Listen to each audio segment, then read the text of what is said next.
Hello there, and welcome to People, Politics, and Power. I am Imoni Amarere. The world today is still in the throes of the coronavirus pandemic and its attendant negative impact on the global economy. The recovery process remains slow, even as vaccine rollout continues to gather momentum. The Nigerian economy, which recently made a quick comeback from recession, still appears on tender footing as it grapples with several issues. The outlook remains fragile over uncertainty in oil prices in the international market, rising inflation, increasing unemployment, security challenges, and social tensions. In what is regarded as the highest in 4 years, figures released by the National Bureau of Statistics show that headline inflation rose to 18.17%, an increase of 0.84% in March 2021 from 17.33%, which was recorded in February 2021. The composite food index, that is, food inflation, rose to 22.95% in March 2021, compared to 21.79% in February 2021, the highest in over 12 years. The rise in the food index, according to the NBS, was caused by increases in prices of bread, cereals, potatoes, yam and other tubers, meat, vegetables, fish, fruits, oils, and fats. The situation is worrying, with the level of unemployment put at 33.3%, one of the highest levels in the world currently, thereby placing the country's misery index at 52%, which is a reflection of the weak economic activities in the country. Some analysts predict that if Nigeria does not fall into a third wave of COVID-19, the private sector of the economy will see growth in the coming months. However, dollar illiquidity remains a major concern for businesses that rely on importation of raw materials. Economists and other experts say food inflation is rising because of insecurity and attacks on farmers, which are hurting agricultural production. The Central Bank of Nigeria has squarely placed the blame for the galloping food inflation rate on herdsmen and bandits. In addition, the Apex Bank fingers increases in prices of petrol and electricity tariffs as key drivers of headline inflation. Now on the program today, we shall examine the linkages between security and the economic well-being of the people. We shall be talking about insecurity in the country and the rising food prices. We shall also attempt to seek solutions to the challenges. As always, the people are our center of attention on this program.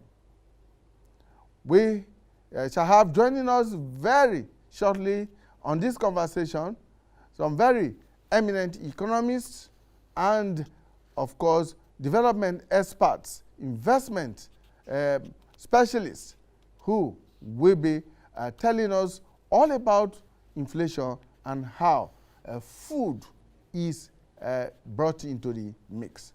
Stay with us. All right, thank you so much for staying with us. People, Politics, and Power. Let's get to meet our guest analysts. Two of them are here in the studio with us, and one other will be joining us via Zoom from Lagos. Right here in the studio, we have Ogbonna Ukuku. Ogbonna is an investment and economic development specialist.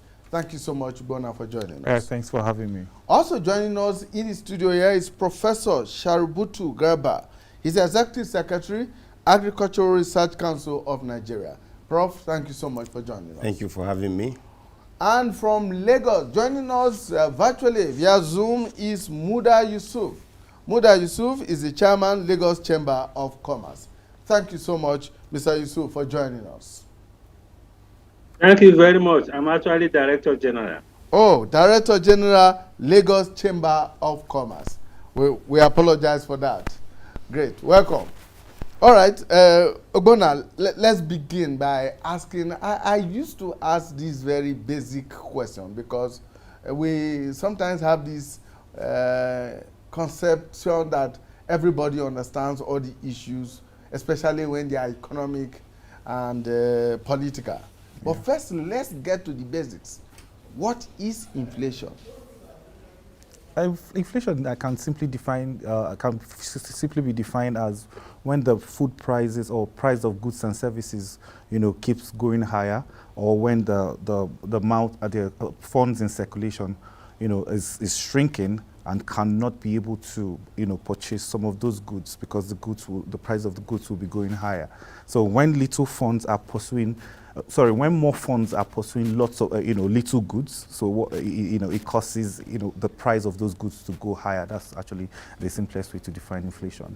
Yeah, because day to day, Nigerians complain about rising food prices, rising prices of even other commodities. Of course. And they want to understand why this is happening. Yeah. Prof, why do you think, what is responsible for this kind of situation? Well, where you have a situation, like the economists will say, that when the demand becomes, when the supply becomes shorter than what the demand is, then you have a situation where prices of things will continue to go. We are living in a very, very competitive society. And the unfortunate thing there is that the food crisis is one of the early indicators of the fact that something is wrong within the polity. And so in a situation where you have the food supply being very, very short and the demand is very high with rising population, then you expect inflation to actually bite harder. Like I said, food crisis is always the early indication that there is something wrong within the economy. But what happens, Prof, in a situation where there is a short supply of products? There is also a short supply of money in circulation. Because that appears to be what is happening in the Nigerian society today. There is very little money in circulation, and that little money is pursuing very few goods and products in the market. Yeah, that needs a serious economic analysis. But from the food chain angle of this discussion, we are trying to look at a situation where you find out why is the food actually in short demand. For a very long time, we had relied on importation. And all of a sudden, the government decides to come up with a policy of growing what we eat. And in a situation where people have not been successfully driven to the farm, then you expect that the food supply will be in short demand. But that is not just it. When you were opening up this discussion, you brought in two factors that were actually responsible for this scenario. Number one is the COVID-19 that has discouraged people from going to farm, which is a reality. But most seriously is the issue of insecurity. Now, with insecurity, everybody becomes afraid of going to the farm. But remember that these two factors only came in to complicate the situation, because factors of production had already been there weighing down in terms of input, in terms of laxity, in terms of movement of our younger ones from the villages or the rural community into the towns. So these are all factors that have now been complicated by the issue of insecurity. So everybody now wants to move to the town because the town looks more secure than what you have in the rural areas. The example of Plateau, Nasarawa, Zamfara, Katsina are all there. You find out that these attacks are no more in the cities, the attacks are more or less in the rural areas. And production, as far as food is concerned, not synthetic food, as far as food is concerned, production takes place within the rural community. So there is now constant movement. And so the farms are being abandoned. The other factor is the elitist nature of our society. Farming has now become something that has been relegated to the background. Nobody wants to go into farming. And because nobody goes into farming, nobody actually produces the food that we're going to eat. Of course, finally, when the government takes any measure, people are quick to cry over some of these measures, even if they are for the best intention. Like the closure of the border, everybody knows. When Mr. President came out to say, let us close our border in order to concentrate on what we are producing, everybody went to town and people were really shouting. Yes, there's always a price for every measure that one takes. From the monetary angle, maybe the experts in economy may be able to give it. This is actually the angle from the agricultural point of view. Let's bring in the chamber's perspective on this. DG Muda Yusuf, I'm sure you've been listening to our colleagues here in the studio. What's your take? What's your perspective on this rising rate of inflation, both the headline inflation and, of course, the food inflation? Yeah, thank you very much, and good afternoon once again to our viewers. Yes, I agree with the position that has been taken by the panelists in the studio. The factors, they are multidimensional. First, we have the supply side. They are basically supply side issues, just as they have said. The security issue, I agree with them. It's a major factor.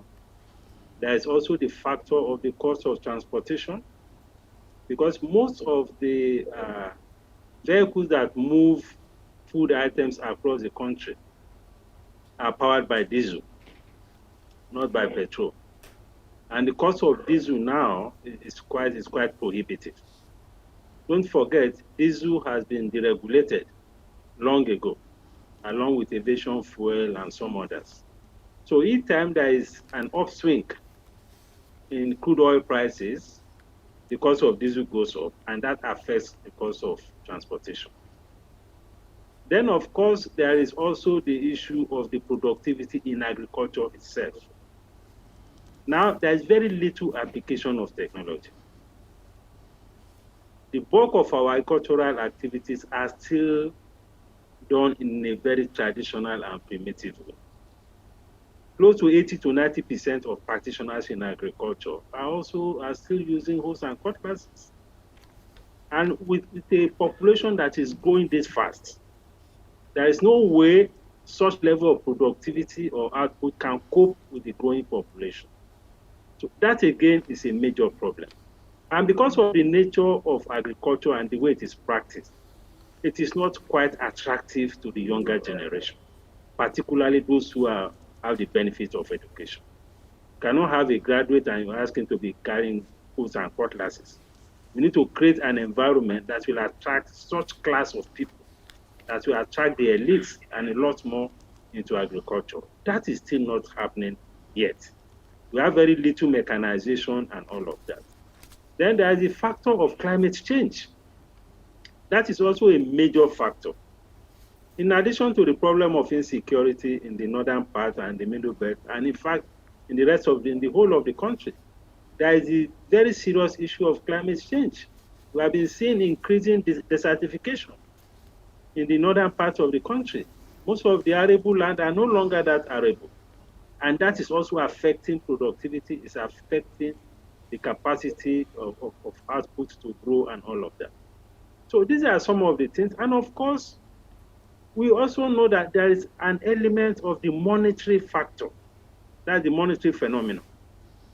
Because if you have a situation where there's a growth in money supply, possibly as a result of the financing of deficit, either by the CBN or whatever, increase in debt financing and all of that, These things have a way of affecting, of contributing to inflation, because it affects the general price level generally, whether it is food, whether it is whatever. Because we have seen some very staggering figures now of the kind of financing of deficit that has been done by the Central Bank of Nigeria. These things are highly inflationary. So these are some of the factors that I believe have been driving inflation. And unfortunately, inflation is the worst enemy of the poor, because it crashes their purchasing power, it collapses their income. And just as you said at the beginning, you have a situation where the economy is stagnating, many people are unemployed, people are being laid off, some people are being paid half salary, and prices are going up. So it's double jeopardy. And even for those of us in business, it's also affecting us, because cost of production is increasing and purchasing power is weak. And not, in many cases, you cannot transfer the entire increase in cost to your consumers because of consumer resistance, because of weak purchasing power. So invariably, there's an erosion of profit margin. There's a reduction in sales, reduction in turnover. So these are the dimensions of the phenomenon of inflation that I like to share. All right, DG, stay with us. Let me come to you now, Ogbonna. Yeah. In the last 19 months or thereabout, Nigeria's headline inflation has been on the increase. Apart from all of these factors that Prof and the DG have itemized and what you said earlier, what else do you think may have been the key driver of this trend over this period? Let me just add one very important thing: efficiency in our system. When I say efficiency in our system, this is a great denominator that actually affects the cost of production, affects cost of transportation, affects everything that we do. Now, if there are policies that are coming out from the government, and then those at the local level, which is where these things happen most of the time. Agriculture is local, just like everybody have also alluded to. Agriculture happens at the local government level. I mean, the farms are in the villages. Now, if the state or the state governments don't plug in properly into the programs of the government or the interventions of the central bank, it becomes a bit difficult for anything to work seamlessly. So it makes it a bit difficult for efficiency to thrive within the system. So that's one thing. And number two, the other issue we need to look at is a raw material supply strategy. Now, there's a little adage in South America where they practice so much agriculture. See, any farm without a factory is just a forest, and any factory without a farm is just scrap metal. What that simply means is that if we're doing the little that we're doing in agriculture and we don't add value to it, we end up not being able to take care of this population that we have, that everybody's saying that we're exploding. Yes, we're growing 4-point-something% growth in population. That's almost 5 million people being born into Nigeria yearly. That's a lot of people. That's more than some countries. So there has to be this deliberate, there has to be this intentional effort towards using strategies. I say this all the time. Economic wars are not won by strength, but won by strategies. Until we begin to look at streamlined strategies, carrying people along, people fusing into government programs so that we can all come out from this quagmire. If not, we'll just be here, they'll roll out programs, CBN will come up with interventions, Anchor Borrowers program and all of that. If those who are at the local level are not marrying, are not being absorbed into the program, it becomes we'll just be wasting our time, really. Prof, two issues that have been thrown up in the course of this discussion. The DG talked about the fact that over time, we are failed to transit from subsistence farming to mechanized farming. In spite of all the challenges, I mean, particularly the security challenges that we face today, the fact that we have remained stuck in our subsistence farming practices is an issue. And then, of course, what Ogbonna just talked about, the failure to add value to the agriculture, to the little that we produce, may also have contributed to where we find ourselves today. Well, thank you very much. These 2 points they have raised are very, very valid. But you see, in a situation where, just like Obona said, that you remain persistently in one place without moving forward, and he is talking about the buy-in of people into government policy. Once we do not have that attitudinal change, honestly, we are not going anywhere. Number one, we treat every statement that comes from the government as government-owned and government-implemented. There is no way you will have a situation where a proclamation is made and people decide not to follow, or they follow with doubt.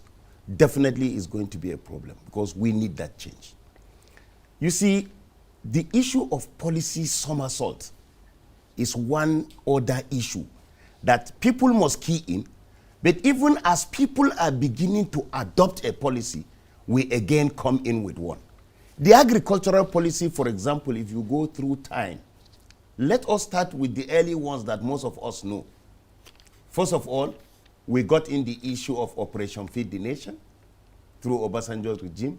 Shagari came with the Green Revolution, and it kept on like that until it came to the agricultural transformation agenda. And I want to say, with clear conscience, that this is the first time we are seeing a development of a policy over another one in such a way that they will continue. There's continuity. Because the current agricultural promotion policy is a development over the agricultural transformation agenda of the Jonathan administration, then come to the Buhari administration. Now, if we remain consistent, what we need now is the buy-in of people into that policy. That is one. Secondly, everybody looks at agricultural policy or any other policy in this country as a federal government owned. So like it has been said, the state government sees it differently, or he either pursues it from an ethnic point of view, or from a religious point of view, or from a state point of view. Then the local government sits down there and they are not keying into that agricultural policy. Of course, if you take the agricultural promotion policy, the strategies are built in there, but the implementation of the strategy becomes a different thing altogether. But how can you grow agriculture when in a situation where everybody becomes a farmer, when there are lages that is taxed for farmers? Ask yourself this question. Who is a farmer in this country? What is the definition of a farmer in this country? That is one. How many products of the agricultural colleges or the universities do we produce? There are over 100 universities in this country that produce agricultural scientists. Where are they? Are they on the farm? Are they in government institutions? You ask that question. Secondly, the agricultural colleges that are supposed to be technologies of agricultural revolution, because they are the actual farmers. By our own research, less than 30% of them are into agriculture. Now here we come with a central bank package. The packages are there. They are numerous. They are very attractive. These are packages that can lead them into actual production, or packages that can lead into processing and all the rest. But I can tell you without iota of doubt that those of us that are attracted to go and take these facilities are not conscientiously going to use these products for the purpose of farming. And that's the more reason why, true or false, the Anchor Brewers program is now facing a hell lot of problem, because I learned that it has been suspended. Why? Because these monies invariably is either they are not getting to the right people, or they are not converting that money into actual production. So our take is this. If you produce so much agricultural scientists, if you produce so much of agricultural technologies, why are we not using them in order to sponsor them using this money? I have 52 colleges of agriculture in this country, 11 under my supervision. At least each of these colleges of agriculture produce not less than 20 HND that are supposed to be practical farmers, not office farmers. Now, how many of them actually have the wherewithal to go? Remember that it is the children of the poor who have not, in quotes, been able to enjoy going to the university that eventually come to some of these our colleges of agriculture. With due apology to most of us that had that opportunity. Now, they graduate with HND and come back to the house. And so if they do not have the capital to start farming, What do? If they don't have the capital to start this, and we brought up a proposal, why don't we tax these people? They have their certificates, they have their parents, they have local government, they have state government. Why don't we utilize them in order to bring in this anchor borrowers money or N-Power money? Because they have a rudimentary knowledge already of agriculture. So we should be able to hold them responsible and let them go to the farm and let us see the practicability of what we teach them. Secondly, sir, or thirdly, sir, you see, if people retire, that those of us that are preparing to retire, everybody, if you ask him, he say, I want to start farming. He wants to raise livestock. He wants to raise poultry. Yeah. He wants fishery. But I can tell you this, that most of these people collapse. If you move from Kefi here, from here to Kefi, you see all the farms there. Ask the question, what are those farms producing? Little. They are not even recovering. There's no cost recovery farming. Why? Because the technology that is supposed to be applied in this farming is not there. Why is it so? And I am always quick to refer to the medical doctors. If a medical doctor graduates today from the university, he undergoes internship. Do you know why? It's to acquire extra skill. These are practical skills now that will be able to make him survive that environment. A pharmacist is the same thing. The veterinary surgeon is the same thing. The typical Igbo man today, if he earns the whole money in this world, will not go and pick up his junior brother and just open a shop for him. He has to allow him to go through tutelage. What I am saying here is that it is only in agriculture that you have people who will just take their retirement money and go to get a farmland and just begin to farm. Now you don't know the intrigues. You don't know when to clear the farm. You don't know when to seed. You don't know when to start applying herbicide. You don't even know the nature of fertilizer you are supposed to apply. Because if you rely on your consultant, if you rely on me as a veterinary surgeon to manage your farm, I want to become a millionaire through that money you are investing. So I will try as much as possible to see how I can make maximum gain. If the proprietor of that farm does not recognize or realize what he's supposed to do, I'm telling you, we will continue to dish out money to people who do not know the rudiments of agriculture, and we will try for the first year and collapse and attribute it to God. The next year we will fail, we'll attribute it to our brother. The next year we will fail, we'll attribute it to my neighbor who does not want me to be rich. And invariably, you keep on going down. So what do we do? What we are suggesting here is this. We will come to the solutions, Prof. We will come to the solutions. DG, let's take a short break, and when we come back, we will come to you, and you will be responding to some of the issues raised by Prof. and Ogbonna, and very importantly, we'll be looking at the issues of policies and practice. Stay with us. All right, welcome back. DG, let's come over to you now. Issues have been thrown up here. Is it a matter of government policies or a combination of government policies and the attitude of the people towards those policies and practical agricultural practices as they were? Yeah, thank you. Well, I think it's a combination of all the factors that have been very well laid out by the panelists in the studio. First, we need to address the issue of inputs, the cost of inputs. Because all over the world, agric is specially supported. Because agriculture by nature cannot stand on its own in the commercial space. And because agriculture is very strategic, especially from the point of view of food security, from the point of view of social stability, government all over the world goes out of its way to specially support agriculture. We are not seeing that much of support from the point of view of input. You must give credit to the Central Bank of Nigeria, at least from the monetary intervention point. You know, anchor borrower program, all sorts of intervention funds and so on. Of course, there are issues around whether these things are delivering outcomes, whether they are effective, but at least they have had some impact, which we must acknowledge. But generally, we need to have policies around making inputs available and making inputs affordable. inputs for agriculture. Things like fertilizer, things like agrochemicals, things like farm equipment, tractors, harvesters, and all of those things. So we should have a kind of trade policy framework or a tariff policy framework that ensures that there is no import duty on all of these things. Because most of these things are imported. And sometimes you need to see the kind of challenges that importers of these inputs also face at the ports. Struggling with issues of tariffs, issues of classification, devaluation, and all of that. All of these things make it very difficult for farmers to access inputs. Then there is the issue of land acquisition. If we must promote mechanized agriculture, land is very critical. Ease with which you get land is very important.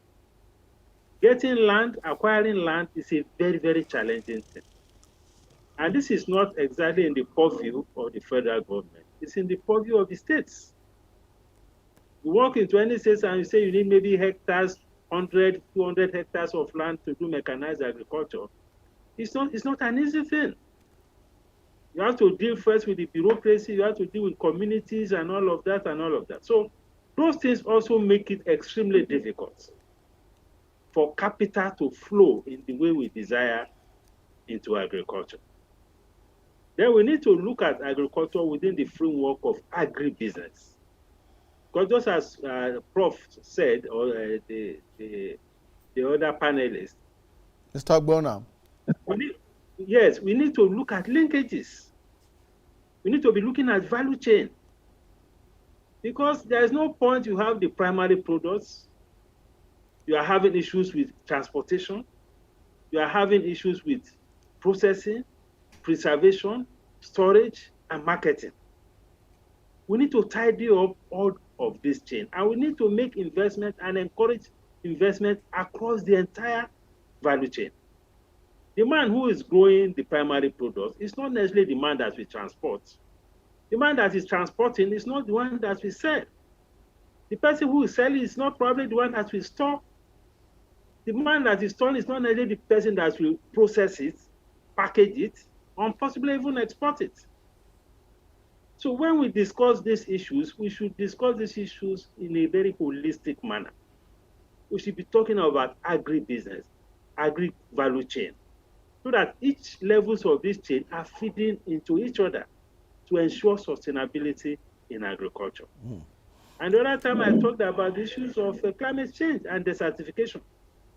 This makes it imperative for us to invest a lot more in irrigation schemes across the country, not just in the northern part of the country, so that we don't have a system where our agriculture is only dependent on rain. We're always waiting for harvest season, rainy season, and all of that. We should be in a position, as is in many advanced countries, to be able to farm all year round. That is very critical, so that you have consistency, you have steady growth in agriculture. And agriculture is also not only about crops.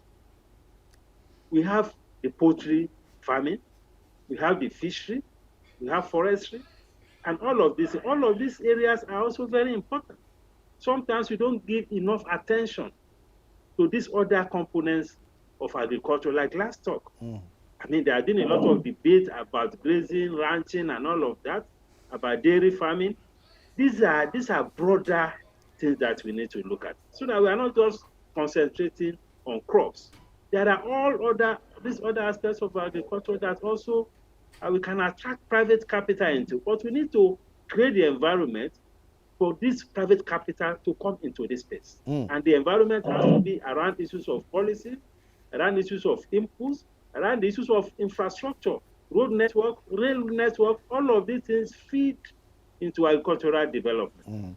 That's what makes it agribusiness in real terms, as you say. All right, Mr. Ogbonna, it appears that at every stage, we seem to be looking at only the federal government. Agriculture today, I think, is in the concurrent list, which means both federal and state governments have some role to play here. But it appears appears that states and local governments are not doing enough in terms of food production. Is it that the policies are too centralized? Or what exactly is hindering the states and local governments from getting involved fully in agriculture? On the face value of it, if you look at it properly, one thing I've come to realize is most people at the subnational always have their own plans and programs that is different from what obtains at the federal level. So what I think should be the way forward, going forward will be anytime we're having a national plan as a country, we should get the states to be part of that national plan from the planning stage so that they can also make their inputs, so that from there, owning those programs become a bit easier, because I've looked at it from all ramifications. If you take countries like Brazil, for example, there's a particular province which is equivalent to our state here called Paranava. Paranava is not far from Sao Paulo. All they do there is cassava. They call that place the cassava city. The smallest farm you will find there is 31,000 hectares of cassava farm. So these are the kind of things you can replicate in a state like Kogi State, where they have expanse of land and then they grow cassava in Kogi State. Life becomes a lot easier when there is a program between Kogi and the federal government or central bank provides that, that linkage funding, the financial engineering that is required to make sure that program works. But one thing is key, which is one thing I must mention here. The states will prefer a situation where you carry those monies and give to them to implement at their own pace and with their own style. But no federal government will want to do that. They want a partnership, just like what you have in education when it comes to UBEC. You bring this, I bring this, and then it functions. But most of the time, if it's not going to be, give me the money, the states will not allow it work, which is, I think, is just like we've been saying here, we need to get them to begin to change their mindset. I'm also proposing the solution. Let's have them from day one. As we're having our national plan being, put together now, let's have all the state commissioners of finance, state commissioners of economic planning to come in, make them part of the planning committee from day one.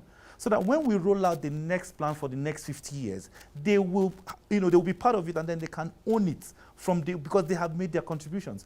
Because some states that have not been able to cultivate or support programs, agricultural programs, up to, let's say, up to 3,000 hectares, want to build airports. And you're wondering, why would a state governor be thinking about airports when he or she have not thought about how to get, your agricultural input to a point where you can start producing, moving these things from primary products to finished goods where you can actually sell in the same population that we're talking about and make some more money. So there's just a mismatch. And then again, this is something we must also look at. There is high financial inequality in our system. The gap between the rich and the poor is so wide. It also affects the investment thinking. Now, if a man, for example, who does contracts with the Ministry of Trade or whatever, makes 30% of every contract that he gets as profits, and then every year he makes that money, he doesn't have any need. He won't think about it to go and do agriculture. So there has to be a strategy where government will now begin to see how they can twist, I use the word carefully, twist people who are already so comfortable to come into agriculture, whether by way of coming into it directly or by way of investing through what Prof have said, through a strategy or a structure which have been put in place where those monies have to go in.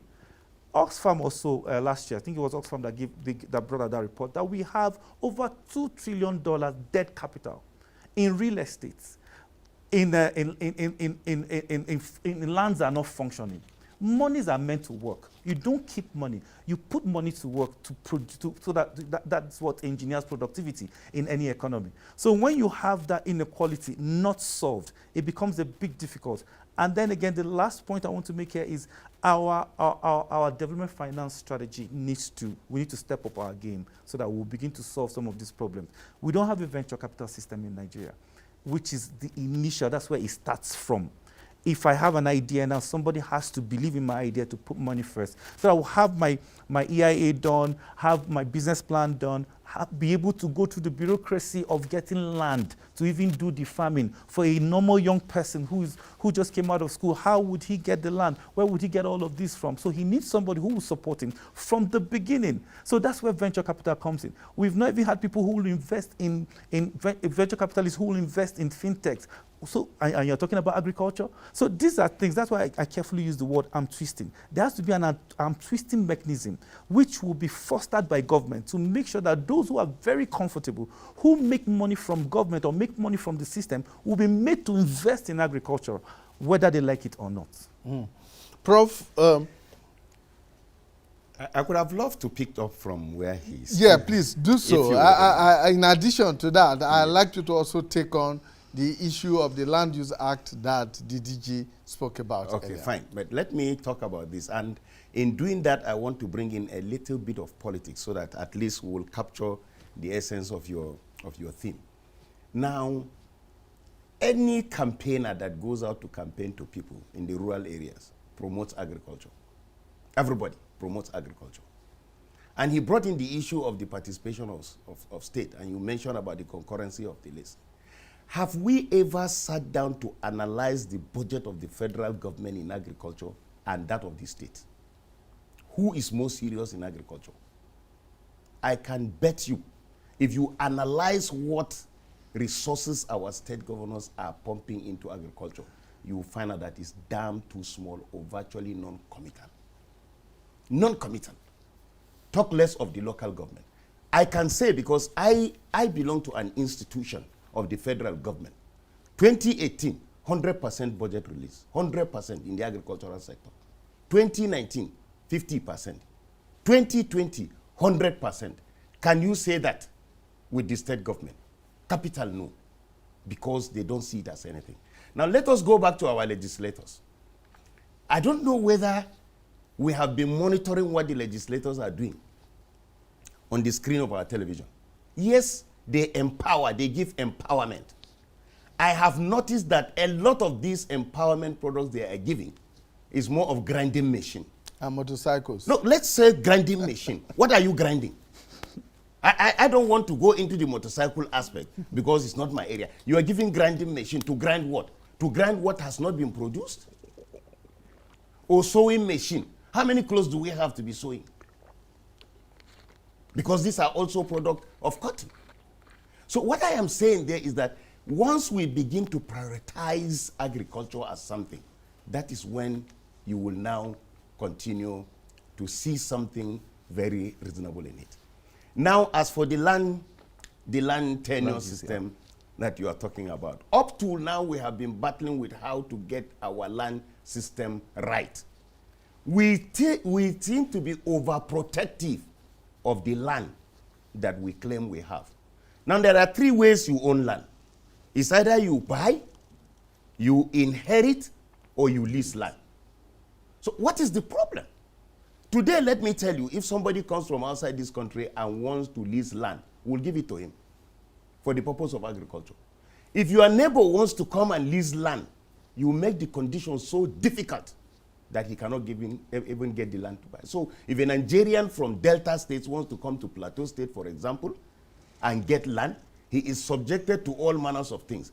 And yet, we leave this country, spend the people's money, and go out, either as chief executives or chairman of committee or minister, and then we go out there and try to woo investors. There are a good number of investors we have in this country. All we need to do is to give them that assurance and say, this is where you want to go. Give them the guarantee, rather than sitting down and we're just throwing tantrum at ourselves. Like, let me tell you this. Personally, I have about 230 hectares of land that I inherited. Now, all my children are in the city. And I don't want anybody to farm on that land because I say it's my own. Nobody farms there. I'm not encouraging anybody to go to that place. And then my children are not likely to come back to the farm. It's the same thing with Ugochukwu. It's the same thing with you. It's the same thing with director. I'm saying that in hypothetical sense. That we are not even encouraging as elites that I am talking here If you ask me where my children who are grown up and are graduates are, I'll tell you they are in the city looking for job. I have never encouraged them to go back to farm that 230 hectares of land we have. The same thing with everybody. So, and some of these people are looking at us as movers and shakers. We are supposed to be the torchlight of the community, and yet we do not want to go into agriculture. I have an opportunity to get my children employed in all forms of places, so I push them there. And yet I want the son of a poor man to go back into the village and say what you are going to do. The lands are available. I can assure you the land is available. That is one. Finally, let me say this, that we tend to neglect the land in terms of protection of the land. If you go through the scheme of service of the federal government, there are people we call forest guards. If you look at their function is to police the forest. Our forests have remained unpoliced, they have remained unprotected, and so hoodlums, bandits, kidnappers, haramas, these are their comfort zone now, because we have allowed the land to lie there. They have followed, they have overfollowed, trees have overgrown, and we are afraid of entering into the forest, and so nobody is there. So we come into the land. Except for the bandits and the criminals. I mean, but so they have taken over all of it. They have taken over the land. And they are not farming there. And they are not farming there. Yes. They have taken over the land. And let me tell you, like I said when I was giving my contribution in terms of this banditry, believe you me sincerely, unless we move to protect that forest, this thing will not end. I'm not casting any spell. But the truth about it is that once you take over the forest, just like we have taken over the towns, I'm telling you that agriculture will grow, farming will continue, and then of course insecurity will be a thing of the past. And of course we have a lot more food to eat and a cheap and affordable rate. Yes. Thank you so much, Prof, and thank you, gentlemen, for your massive contributions on this discourse today. Ogbonna Okuku is an investment and economic development expert. Thank you so much for joining us. Thanks for having me. Professor Shaributu Garba is the Executive Secretary, Agricultural Research Council of Nigeria. Thank you, Prof, for your time and your contribution. And Mr. Muda Yusuf is the Director General, Lagos Chamber of Commerce. Thank you. He joined us virtually from Lagos. Thank you so much for your time. Great. That's our program for today. Please join us again when we bring you a fresh edition of the program People, Politics, and Power. Remember, the people always at the center of governance. Bye for now.